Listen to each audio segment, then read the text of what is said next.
With Labor taking power for the first time in 12 years, questions are now being raised as to how Dominic Perrottet and the former Liberal Party fell so far back. Former Liberal State Party executive Kutasi spoke exclusively to Sky News about the details of what led to the demise.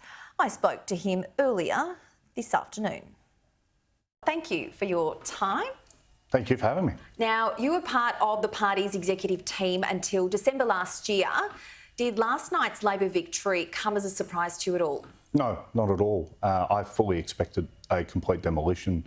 That was clear from the time I got elected to the executive in August last year, and it was clear from the way that the party management and the Premier were behaving that they fully expected us to be completely wiped out. That showed up in the fact that they deliberately ran down the clock on pre-selections in Western Sydney and regional New South Wales. They tried to impose woke candidates. I was called to a meeting at the Premier's office on 30 November in which he demanded that we impose certain woke candidates in seats. I said no. I was expelled 2 weeks later. Those woke candidates were installed a week after that. So you said you were expelled. Were there others as well, and who were they? There was a number of people.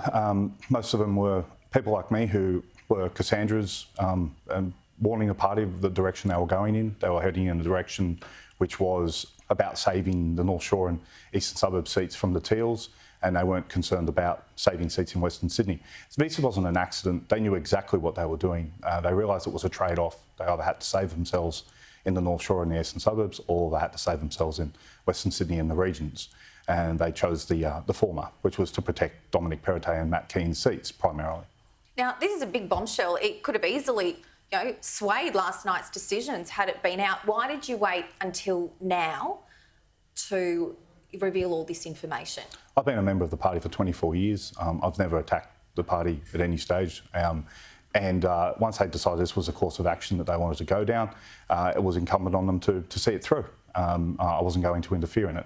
But what I'm not going to allow to happen now is for the spin, which has already started, which alleges that the party was too right-wing, which couldn't be further from the truth, which was the cause of the election result.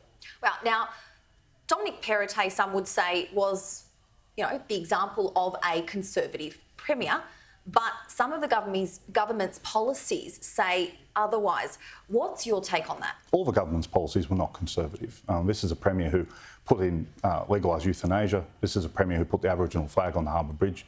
This is a Premier who supported the voice to Parliament. This is a Premier who has spent more than any other Premier has ever in New South Wales history. This is a Premier who was there when the state got locked down and small businesses went into insolvency because of unfair lockdowns over a cold.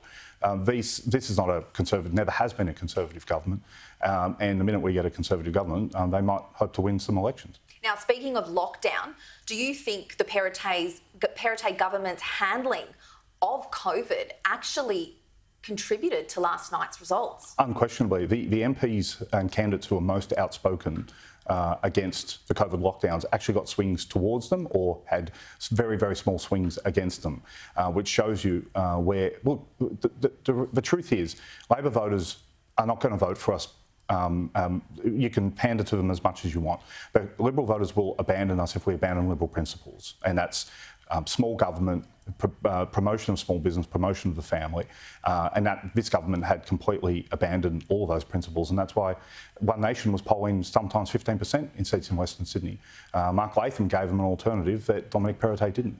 Yeah. Now, moving forward, we've got a couple of front runners for the Liberal leadership. Matt Keane, he is out. Yes. Who do you think is going to lead the next New South Wales Liberal government? I'm not sure.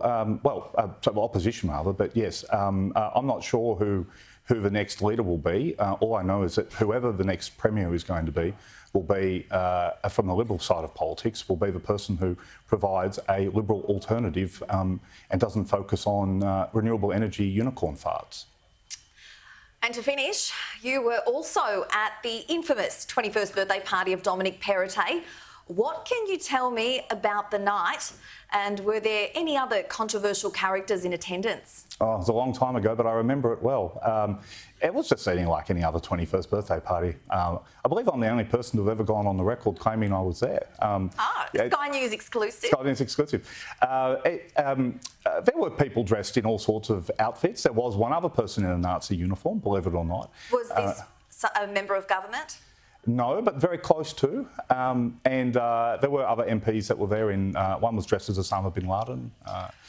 Fortunately, all I can claim to was to wear the very embarrassing West Tigers uniform. So, Well, Kutasi, thank you for your time. Thank you.